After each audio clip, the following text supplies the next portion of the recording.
kegiatan pemuda ini. Kita apresiasi sekali kegiatan ini. Dengan kegiatan ini akan lahir bibit-bibit muda yang berpotensi nanti membawa nama Kabupaten Solo pada umumnya, khususnya Kabupaten Solo. Harapan kedepannya adalah kegiatan ini berkesinambungan, berkelanjutan. Dengan adanya kegiatan ini, pemuda kita dapat menghasilkan kegiatan yang banyak positif. Dengan adanya kegiatan semacam ini, berarti kita sudah membantu pemuda kita untuk terhindar dari hal-hal yang tidak kita inginkan. Pemuda kita melaksanakan futsal ini sangat mendukung sekali, baik dari warga Runas Batu Kubung. Alhamdulillah orang tuanya sangat mendukung. Sangat bagus dan kompak. Alhamdulillah dengan adanya acara ini, kegiatan kepemudaan jalan dengan baik dan memacu semangat dan juga prestasi anak-anak generasi Runas. Semoga sukses.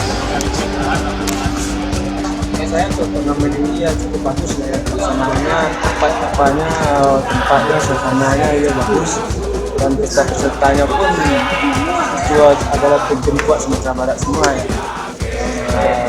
Kalau untuk pelaksanaannya sendiri, saya nilai sangat bagus semuanya, masing-masing pimpinannya, panitia-nya, ketuanya semua.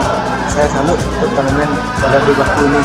Saya minta saya untuk tahun yang akan datang ya tetap selenggara lah cara ini untuk mencari bibit dan mencari besar Sumatera Barat, khususnya untuk Kabupaten Solo. Terima kasih. Untuk kegiatan kompetisi ini saya pikir ini cukup baik untuk pengembangan prestasi dan juga mencari bakat-bakat pemain futsal di Kabupaten Solo khususnya. Harapan saya ke depan ini bisa menjadi agenda rutin untuk Kabupaten Solo, pertandingan klub ini, sehingga Kabupaten Solo memiliki jumlah pemain yang bisa di pertandingan baik di tingkat Kabupaten Solo maupun provinsi maupun tingkat nasional.